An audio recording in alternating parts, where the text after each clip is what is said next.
Greetings, everybody, and welcome back to another installment of the Hillen Brothers podcast. I'm one of your co-hosts, Brandon Jones, and I'm with the legendary, we're bringing it back, Sam Simmons from Sam Simmons Consulting.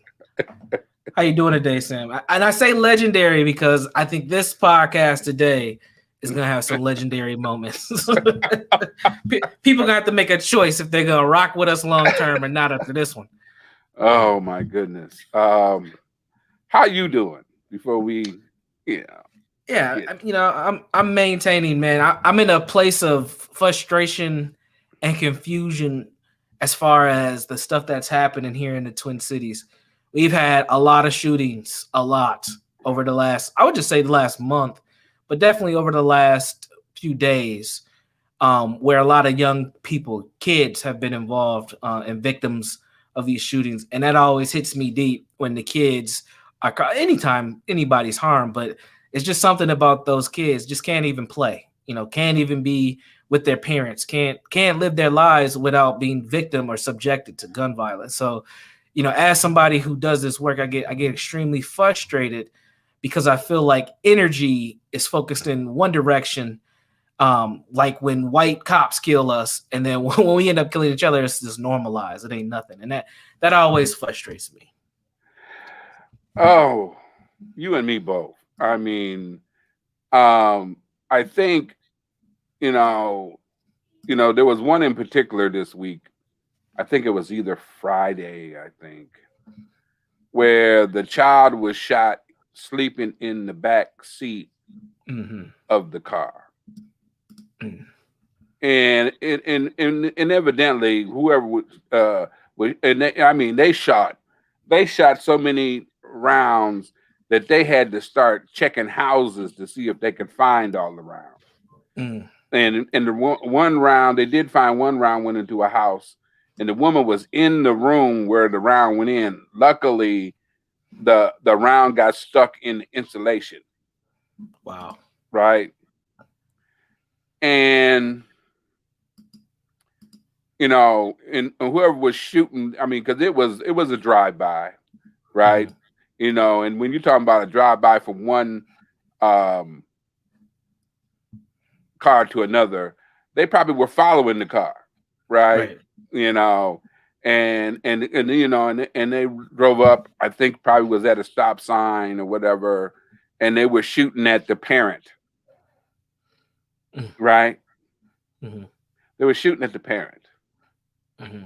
And so you got the issue of the person shooting at the parent, and then you got the parent who don't think big enough that their behavior, the extent of their behavior on people they're close to, Right. right? Right. Because that's not the first time that's happened. I think a couple of years ago the same thing happened as well. The Mm-hmm. child got shot. I think that child was killed in the drive-by, right? We have the situation where the child was killed probably 8 years ago or so, going to his safe room, right? Now think about that. He was going to Right. the safe room. The safe room was upstairs in the in the bathroom, right? Because it's in the middle of the house with his spaghettios, if I'm not mistaken. Right. And on his way up, he gets shot in the head. We still Right. don't know who did that. Right. Or the situation where the kids, somebody shoot inside the house and the kids are on the laying on the couch, sleeping in the couch bed, which is a problem for me as well when you got a 4-bedroom home, but that is a whole nother Mm. issue. And we want to talk community and how important community is, and I remember, I forget what year it was that we did the conference, How Are the Children? Yeah. Um, and that was the title of the conference. Right. And it was based on this ideal, because you know how people like to pontificate and try to be historic Right. connected to the motherland. And and I've heard a preacher talk on how are the children, and he based that on the Maasai tribe. You Right. know, and the Maasai tribe was one of the most accomplished and fabled tribes of Africa, and they were traditionally, and we're talking about a tribe that folks feared Right. and respected, right? And their greeting, traditional greeting to each other is "How are the children?" Mm-hmm. And the Maasai acknowledged the high value that the Maasai placed on the well-being of their children. And the traditional answer was, "All the children are well. Mm. All the children are well." And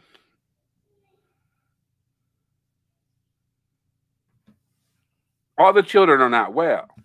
Right. We're just talking about the. Now think about this.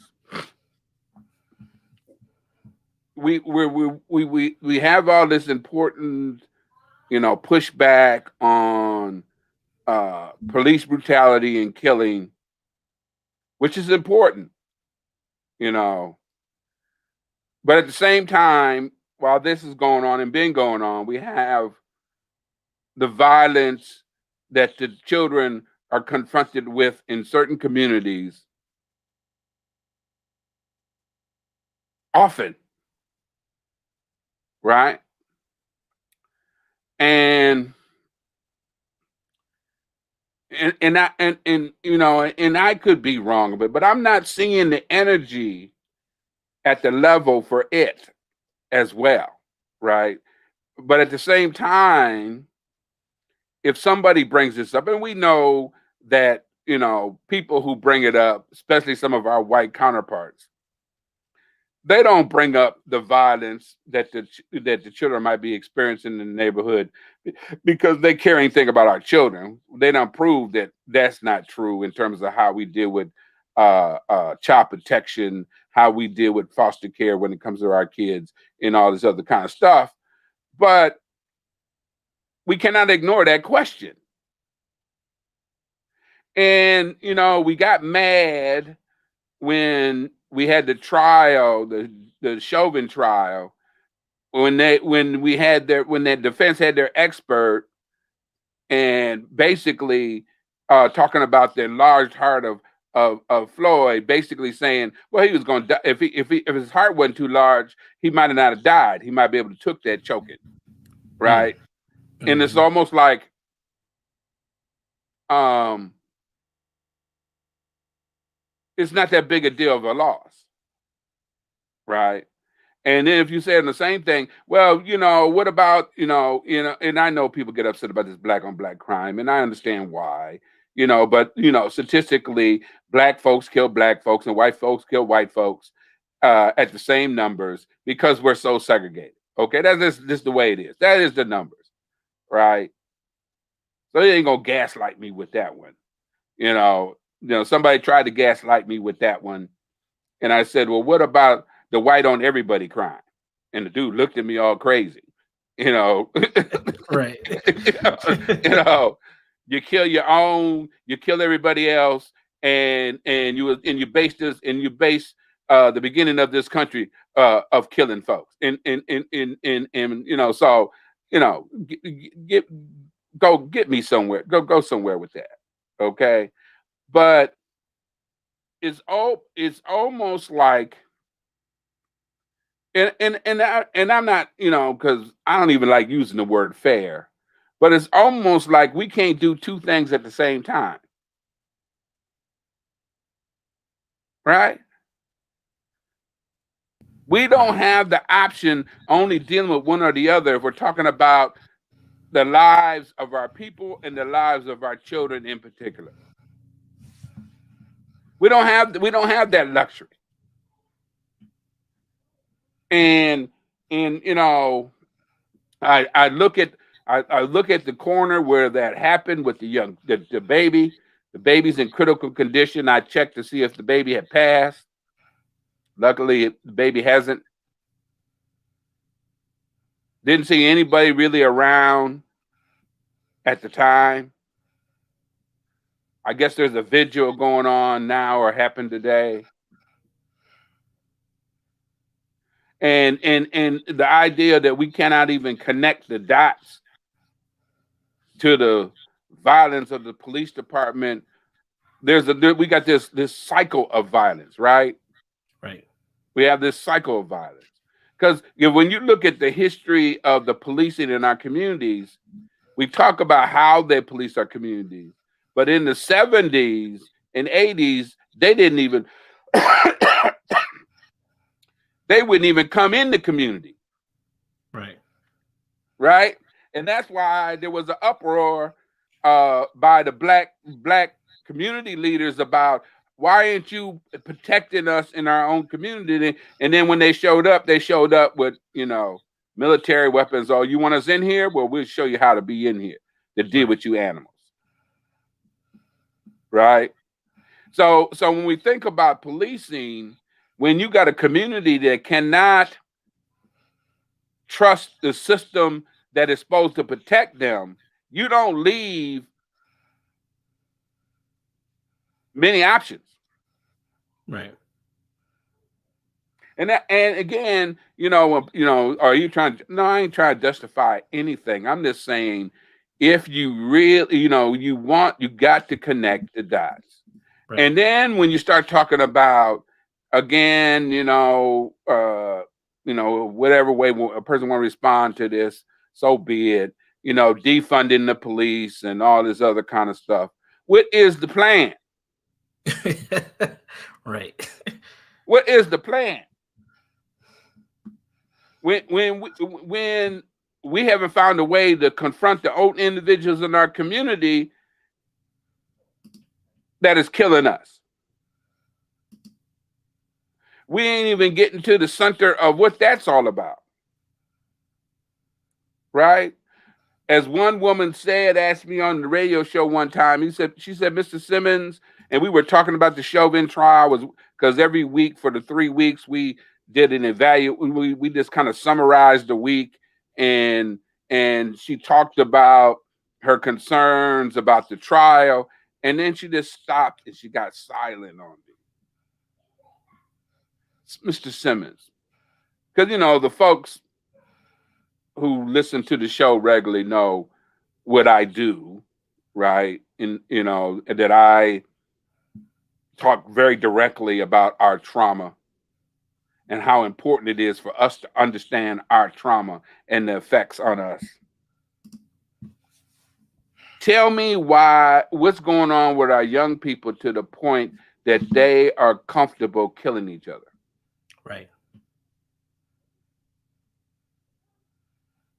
And you could almost hear the tears. Now think about it. We're talking about a trial of a police officer who literally murdered a black man on video without no remorse,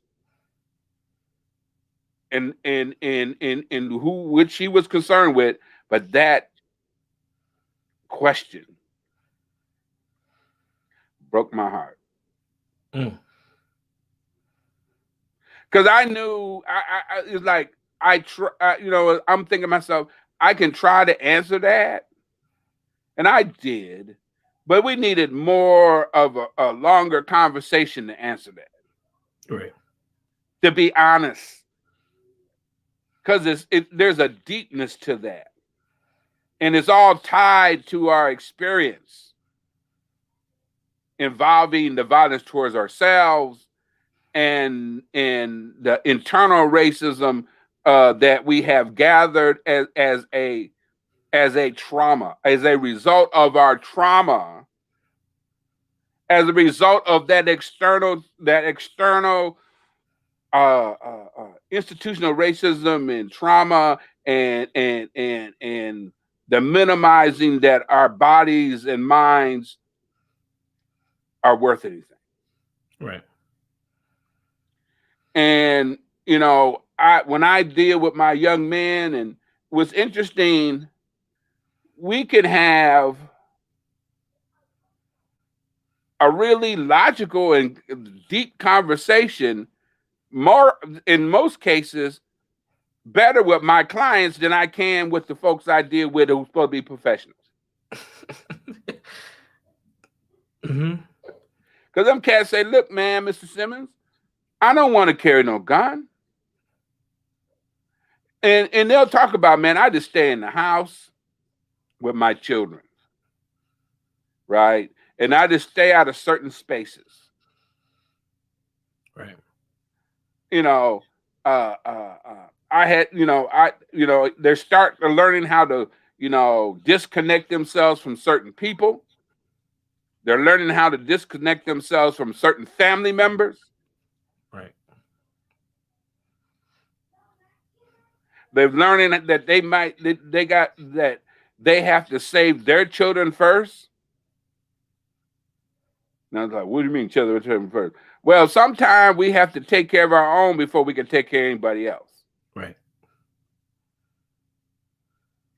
I remember back in the day when we would talk about community leadership, and I was in a meeting, and this was about 12 years ago, and it ain't changed much.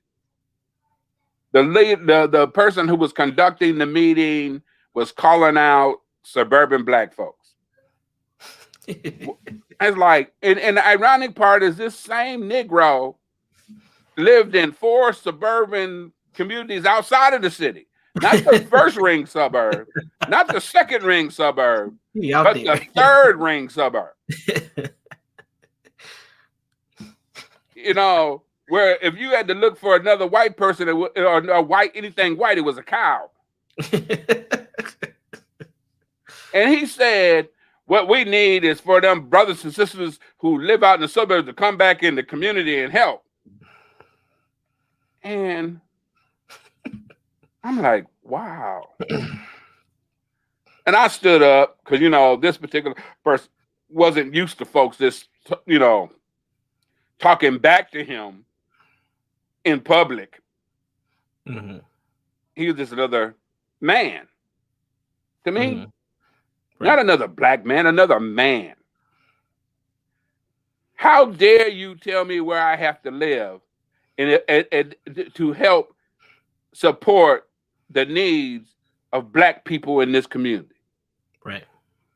How dare you tell me that me moving my kids out to the suburbs for their own well-being ain't part of me being a good father and a man?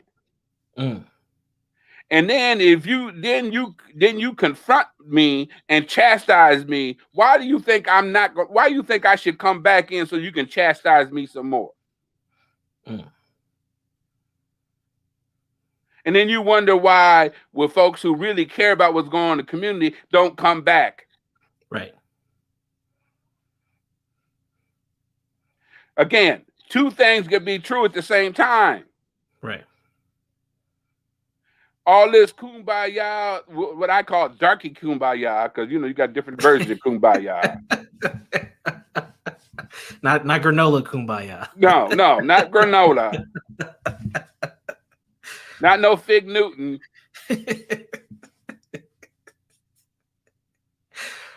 Oh man.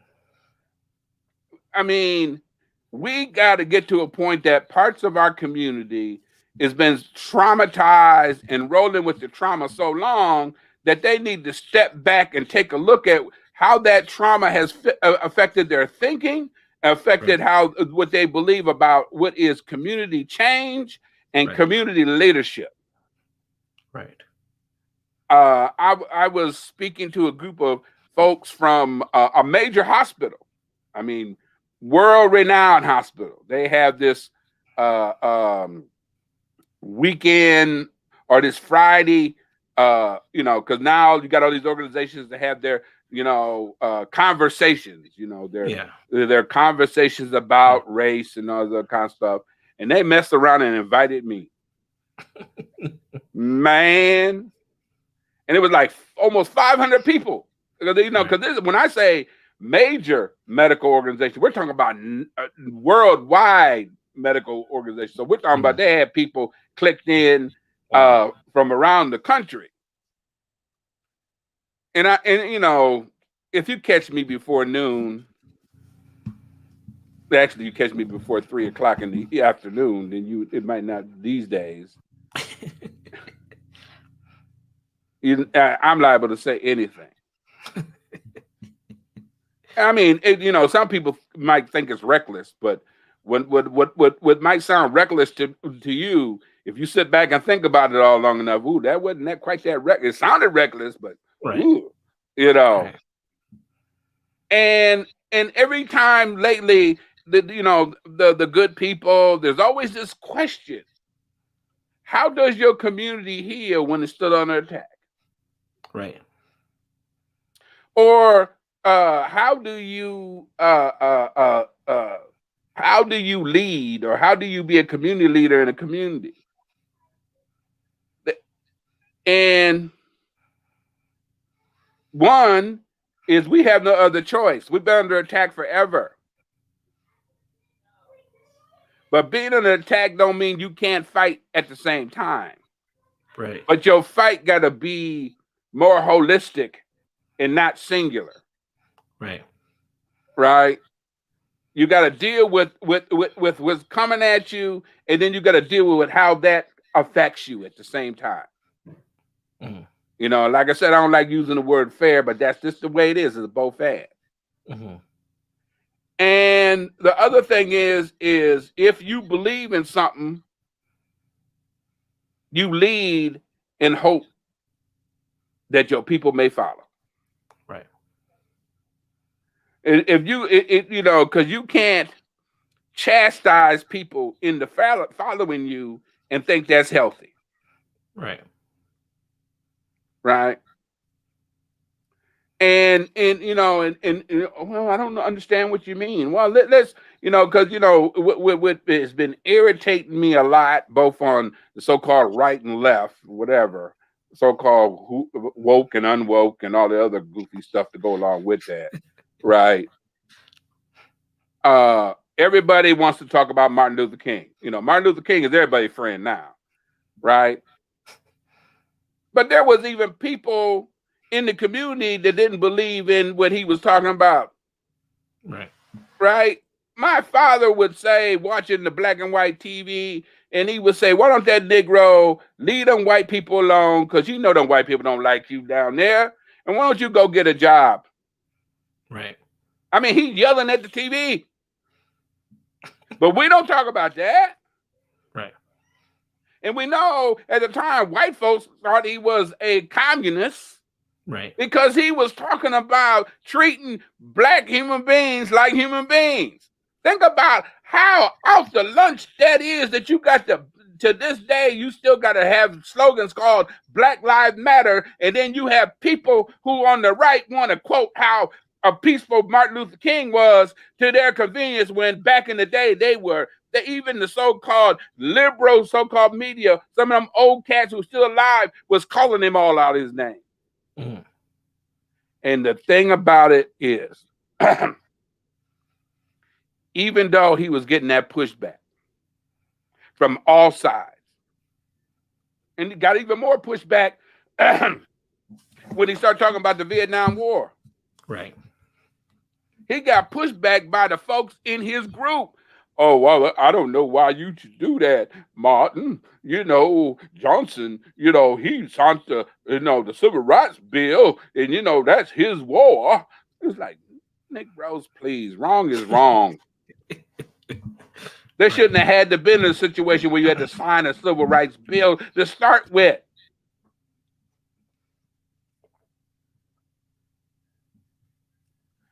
And he did it anyway. He did it anyway. Man, how do you, I think, you call that love, I guess. Yeah. Literally put his life on the line for justice. Even though the people that he was trying to find justice for might not got it at the time. Right. And I think we've gotten away from the humanity part of justice, or not we've gotten away from it. I think it's been altered. And the energy has been shifted and focused for the humanity of black bodies to only be validated from white people. Right. Oh, God. And I've talked about it in the past as we are addicted to whiteness, like this concept of white culture. It's like we want something that we cannot have because we cannot be quote unquote white. And so what it connects to with this conversation is there were protests going on. There's been protests going on pretty much ever since it got a little bit warmer outside. Like there's been protests all over the place. But no one's protesting the boy that got shot. Hell, no one's even checking, except for the family and maybe some folks in the community. But the outrage is not there. And it's like, well, it might be there, but it's not public as it should be. I don't think it's out there. Well, see, every now and then I try to be nice. Now, it's golly, man. I don't think people give a shit, man. To be honest, I don't think people care, man. Well, there is somebody care. We on here. Well, the family, yes. I'm saying a critical mass. This is why I say this, and you know this. I was the human services arm of one of the biggest anti-gun violence projects in this nation, and it's in several cities. And there was countless times where me and my organization had to make some decisions to help the community when it was just like nobody cared. We were paying to help family members come to funerals and sending people back out of state, paying for food. We couldn't pay for the funerals with the funds, but we were doing stuff to show care. And it's like, and I'm not trying to compare traumas or nothing like that, but you have an incident like a Dante Wright, and next thing you know, there are these links to start sending money and support the family, and they need it, but so do the other families that it happens to as well. But we don't respond in that same way, and I feel like it's because we just don't care when black people kill black people because it's been normalized. And when a cop kills a black person, mostly black men, but a black person, now we care. Now we're with signs. Now we're shutting down highways. But meanwhile, the shooting just keeps on going. I think the activism is in the community. I think the activism needs to be in our actions to make sure that our kids have an opportunity. Man, it doesn't make any sense to me to have so many young people. I mean, we're talking about people are under 15 years old being shot just in the last couple of days. Like this is crazy. And it's like only people care are the victims, the families, maybe the school that this young boy went to is going to respond. But you know what? Nobody's going to give a shit in about a week. But we're going to see Dante Wright pictures and people baking pies and all types of stuff. Meanwhile, we got black bodies falling every week. And the ironic part is, people, I often say trauma will affect how people see things. Trauma also affects how people hear things and what people say. I think ignorance affects those too, right? Absolutely. Because there's some folks listening to you and will think that you are saying one is comparing one over the other, and it's a both and. Why do we have such a difficult time with a both and? I know. Well, why is it? The thing is you say they don't care. I would frame it as because that life is not validated. That baby's life is not validated by white people. It's not important. Right. That's what I'm saying. Yes. Okay. That and the thing is, and I guess what? Because it's so overwhelming. Because it's so overwhelming. There's people who believe it's impossible to deal with. Right. And because it's internal, and we've often talked about this internal battle of trauma, both individually and collectively, is a scary proposition.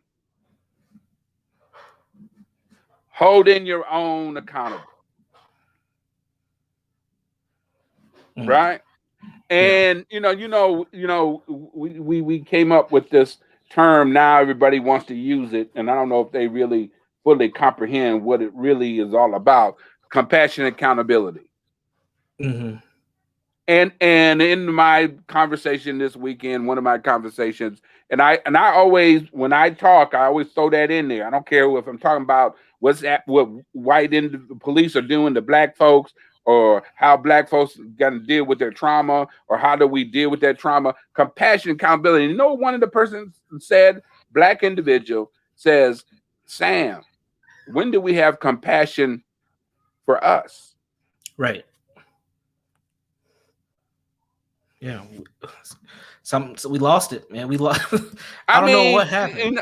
in the ironic part, these questions are being asked by young people. Hmm.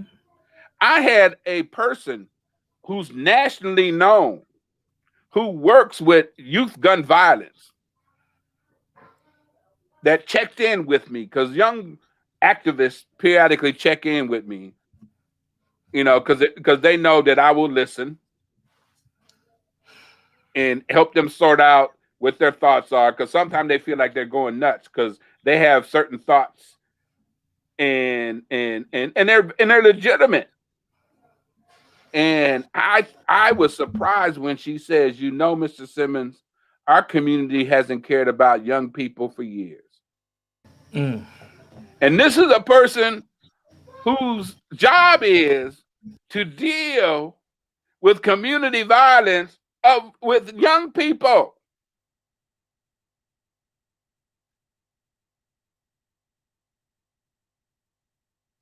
And her whole thing is, how is it we expect systems to care more about our children than us? Right. My point exactly. Yeah. And she ain't that old, so she's talking about even when she was young, because she said that, Hmm. you know. And you got this other new term everybody wants to float around called adultification of black children. The first report they did was on boys. The recent report was on girls. How Yeah. systems look at our children in a way of older than they are, Well, they get and adultified at home first. right, We've been talking about this for years. yes. Like, It's like yeah, if it's not good for, if you can, why can't, it's like you can only see one direction. I guess if you yeah, got these blinders on, you can only see one direction, because if I look at them out there, I really can't change them anytime soon, but I can feel like I've done something. hmm, When you done put babies in adult situations, and we know that some of them adult situations our babies get into within the community ain't necessarily fully the parents' fault. Like if you're a single parent and you got this child who's 12 years old who has to take care of their brothers and sisters, that's the adultification due to a situation. Another type of trauma. right. But we got other situations where we adultify, especially old men adultifying young girls, and old women adultifying young boys, Mhm. that don't get talked about, you know. So now, so how are the children? And we need to have a holistic conversation about that, Right. right? We when we deal with systems, we talk about how systems mistreat our people in child protection and foster care and all this other kind of stuff, and it's absolutely true. But how are we treating them in them same systems? Right. How many of us are foster care parents? Mm. How many of us are having honest conversations with our young people on how to have children? Why are you picking on our kids? Other kids, hey, I'm real clear. You don't want to have that conversation with me. If we can't start with our own, not the one. Because if the power is internal, not that we shouldn't do external, but then you imagine if we could get a handle on the internal effects of our trauma, how powerful we could be. It would be downright scary. Mm-hmm. I was watching the news today, and they were having a panel. They had what did they have? 3 white women. I think they might have had Latina, or 2 white women, a Latina. I know it was a Latina man and a black man, and you know, they were discussing, is America racist? You know, Mr. Tim Scott blew that up. He gaslighted the whole country with that one. You know, you first one breath you're gonna talk about you've been stopped by police multiple dozen times, and you know and we're talking about Capitol Police and folks, you know, like right. But because they came back and said they were sorry, that was okay. And then you get everybody on their heels talking about, yeah, America's not racist and he's right about that, but how dare he say that, and all this other kind of stuff. America's built on racism and violence. Right. And maintained, if we be honest. Right. Like that's why we have the biggest military force in the world. Like, right. They're not bringing peace when they come. Not 100%. I mean, colonialism is around, all tied to all of that. Conquer. When you had the doctrine, what was the doctrine? That any country that has folks who are not Christian, they deserve to be conquered. I bet it is the doctrine that came out of one of the Pope's doctrines, right? And so he gaslighted folks, and then then folks want to call him Uncle Timmy, and and then some of the good the woke folks, good woke white folks want to call him, Uncle Tom, and call him all out his name. But, it's like, oh, that was easy for you to start calling them, nigga. But you with us. Really? Right. And somebody brought that up with me, and they were shocked by my answer. I said, do you know, when I listened to him, that sounded like one of my uncles. Old black conservative, down south. Because Tim Scott is from the state I was born in, South Carolina. Right? And I'm not agreeing with the man. But I ain't going to sit here and defame the man with his confused self. I think he's confused, but the thing is, we don't know what his experience has been with other black people. Yeah. Oh, when I brought that up, it's like, what do you mean? Yeah. We don't know how he been treated by black people. I know. Black folks ain't always been nice to me. Right. Right. Now, the racist system has not been nice to me either. But we just said the racist system, and there's been folks who've been racist toward me. But guess what? When I look at my trauma that affected who I am and what I think about myself, it was built from the way I was being treated by the folks I grew up with.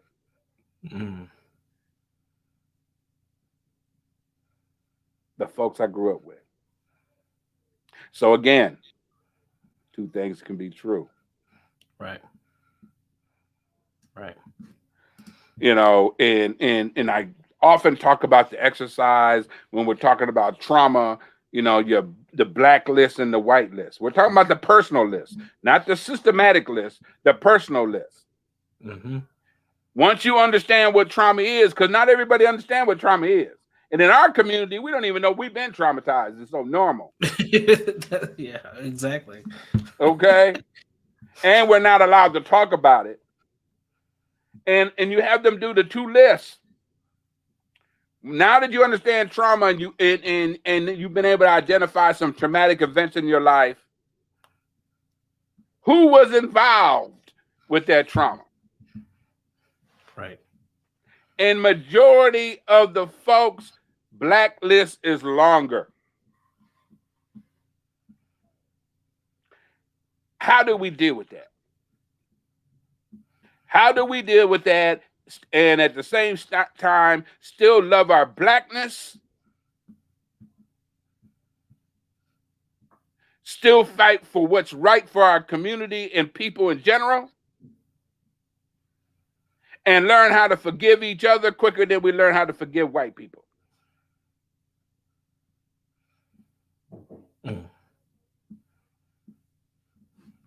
Because that was a question too.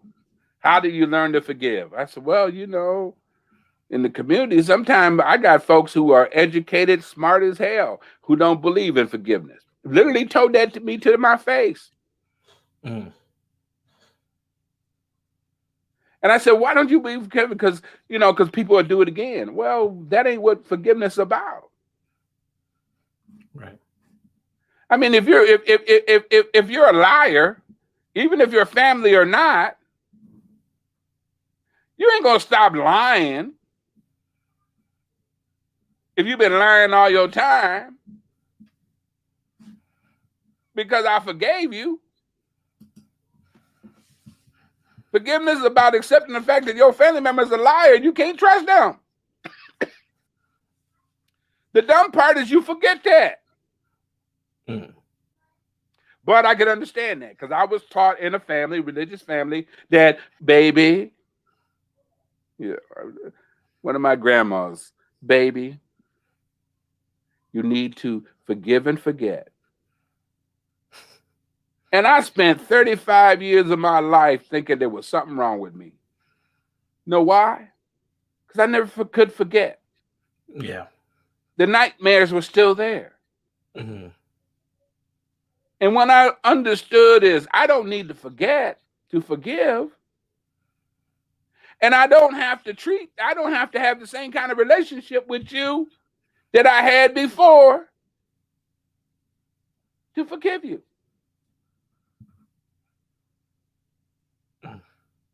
If you're a liar, I accept you for being a liar.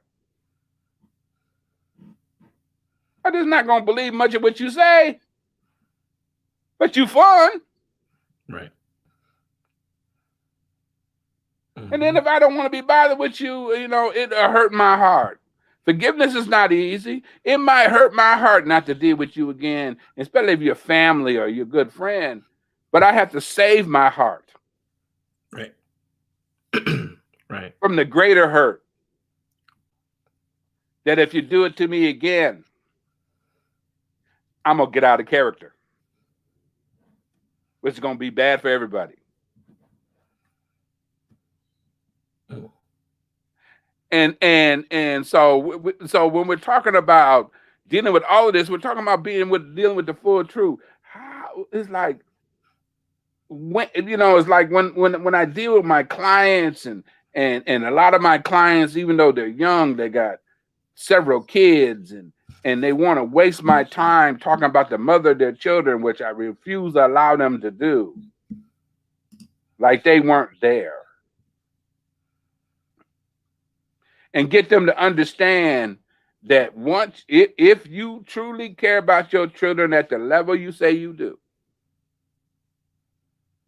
there are things that you will do for them that you have never done for yourself.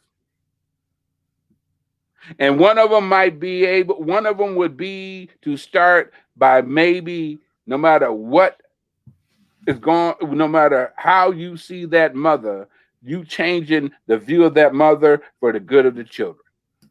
Right. And learn how to be truly less unselfish, less selfish.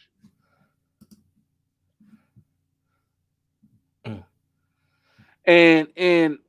And so the thing is how do we fight the full battle?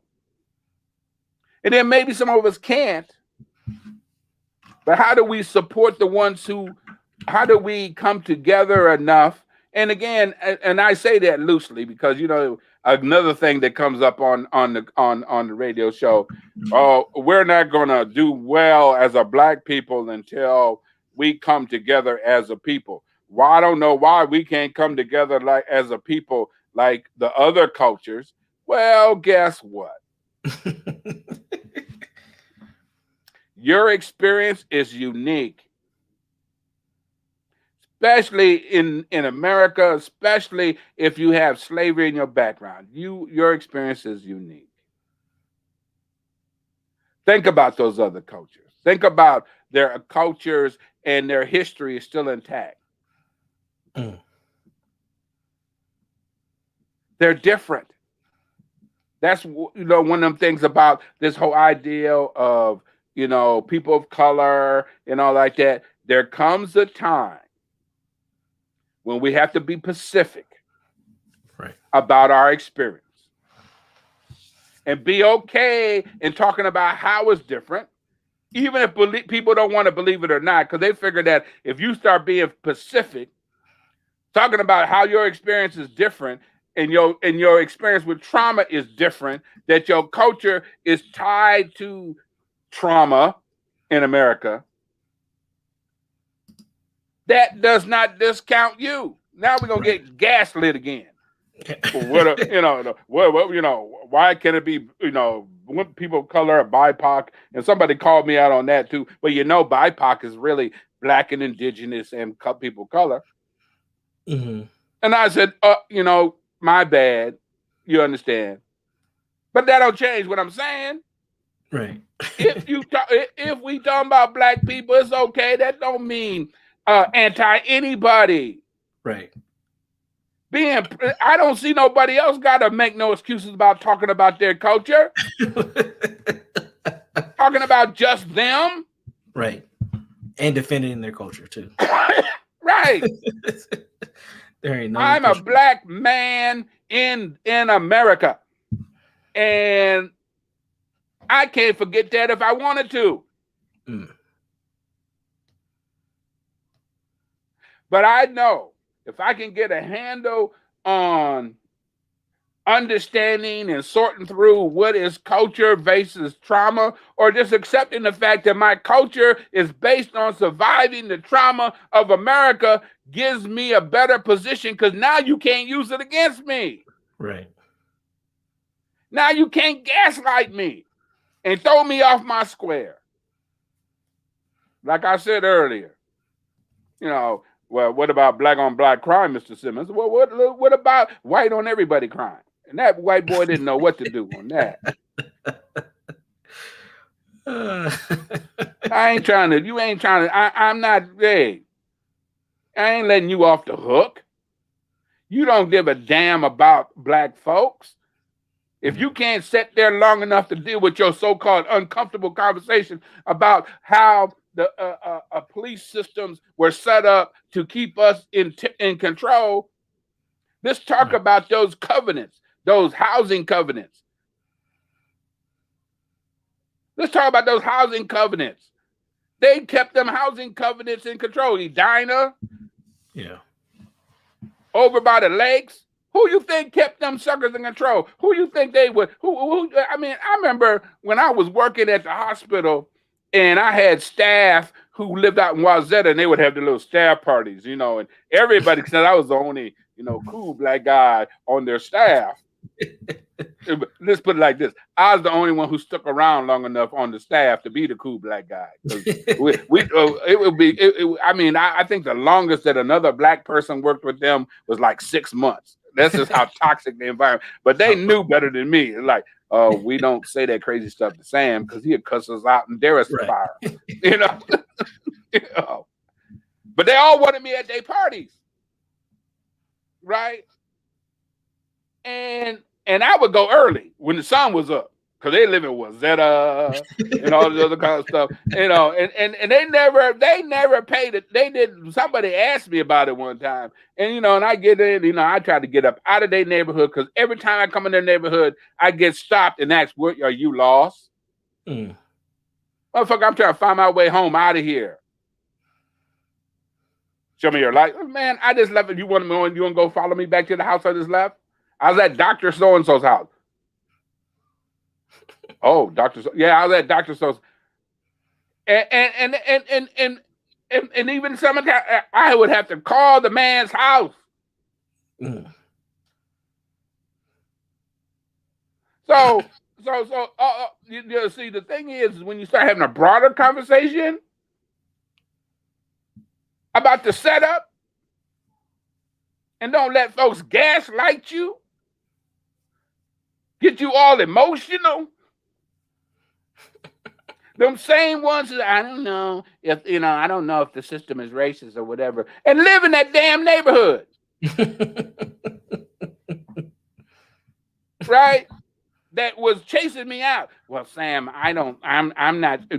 You want me to give you the police officer's tag number? You probably know him. He's probably your next door neighbor. See, out in other neighborhoods, the police might live in their neighborhood, or if they don't live in their neighborhood, they wish they could. So they're gonna protect that shit. You know what I mean? They don't live in our neighborhoods, and they don't wish they should. So what the hell? We got to protect the animals from everybody else. It's like so. I know and anybody who paid attention to this podcast know that I go all off in the deep end. It's like this stuff is so ridiculous to me. It's like and it continues on and on and on. Man, I mean, for me, I really want I'm gonna speak specifically to Black professionals because a lot of times we galvanize a lot of this craziness. That we have to do. We're in positions of some influence. I'm not saying we're in positions of power, but there's some things that we can do to really help move the community in a different direction. Whether we live in the community or not, if we care about Black folks, there are some things that we can do. And I think when it comes to stuff like this, like we have to have a voice. We have to say something about these shootings. I think we just like, yep, there they go again. I think for the most part, we just accept it and keep it moving.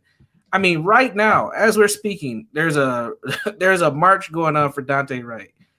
And I'm just like, man, there have been at least 5 deaths. There's been more shootings than that, but at least 5 deaths of Black youth, young people under 30.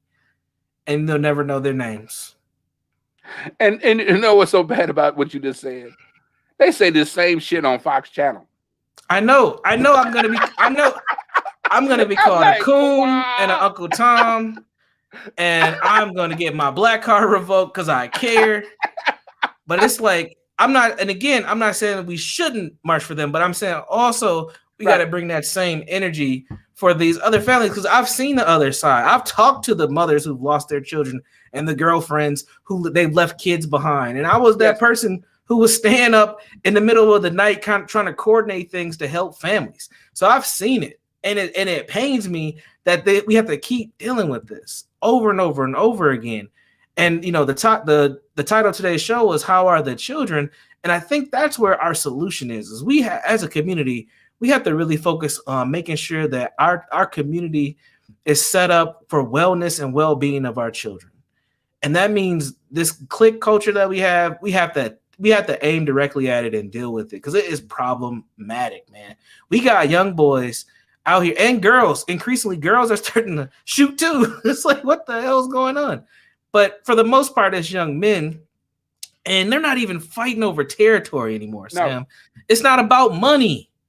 It's about clout. Like we have been reduced so, just so down on our humanity that it is just about attention now. They're willing to kill someone over attention. Well, it's like a dead body is worth more than a live one. Yeah, exactly. I mean, and the thing is then you have to see the problem is you have the victim of the child who was shot and their family. And then you have Right. the child who shot the child. Yes. And it's Yes. like it goes back to the question that the woman asked me at the radio show. What's going on with our babies that they have become so comfortable killing each other? Yeah. So, we always want to talk about this public health, problem. What do we mean by public health? We talking about pre, in the Mm. middle, and a plan, right? Right. So, we got all these little, sayings. Well, we must go upstream if we want to deal with what we got now. Okay. Well, when Do they get you really upstream, they're want to gonna go see. upstream, When they get upstream, old they're gonna people? see. You want to go upstream, old people? The whole damn river is poisoned. Right. So start where you at. You don't gotta go upstream, downstream. The whole Well, damn see, I stream is gotta, bad. I gotta deal with upstream. That's where the historical trauma part, No, right? yeah, I know. But yeah, Yeah, everybody's got to pick their place on the river. right. But they gotta get in the stream, Yes. or at least admit the stream. See, the thing is, we don't even want to admit the stream is dirty. Bingo, and that's what I'm saying. The and, whole and, the whole thing. Go ahead. and we don't even admit the stream is dirty unless we see in the stream. It's like, okay, so now they got the fish coming down the stream. Oh, that one's a carp. It's like that one was killed by white people. Yeah. It's like, whoa, man. It's like this is tough work. Yes. Internal community work is tough. That's why it only gets talked about and get stepped upon. I mean, people who are doing the ironic people, the people who are doing real good internal work, you don't hear nothing much about them. Don't hear 'em. They're just doing the Yeah. work. Yeah. I talk to them around the country Yeah. because they know why I'm gonna waste my time talking about this. Yeah. Folks don't want to hear that, They don't, and they'll attack you for it. They'll right? attack you. And I feel so fortunate because I don't give a shit. Yeah. Exactly. Haven't. For the last 35 years, I haven't. Man. And has it cost me money? Yes, it did. Yeah. But I am doing okay. Yeah. I get to sit in my big, beautiful chair, watch my big, beautiful TV, and don't have a bunch of bills. Yeah. Now, Man. And get to own my house because I didn't make get no real crazy loans, all the other kind of stuff. But again, so what are you saying, Sam? What are you saying? I'm saying I'm okay even though I made less money because I told the truth. How about that one? And again, let me qualify something. The truth is only as good as the person giving it. Okay, because Right. some of you might not think this is the truth, but see, a lot of this stuff I can validate. You got all kind of evidence, even if you just look around your neighborhood or look around the neighborhood that you left with your cousins in Delma. Okay, I don't mind being called a liar as long as you can prove it, because I ain't perfect. And I do say some crazy things that I look at. Oh God, Sam, you probably shouldn't have said it like that. I do, because the thing is, it's a constant evaluation of self. Right. It's a constant evaluation of self-responsibility, which leads into community responsibility, and which also understands that it's not easy, and also understand it's both and. Right. I don't have the privilege to only deal with one or the other. Right. If I'm talking about healing. Yeah, but exactly.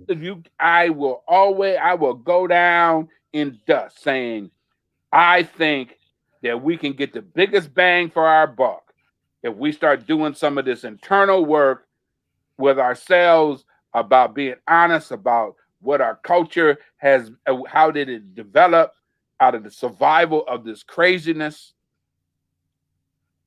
And that's why people like Joy DeGroot talk about not only do we need to go get some clinical help, but systems need to change too at the same time.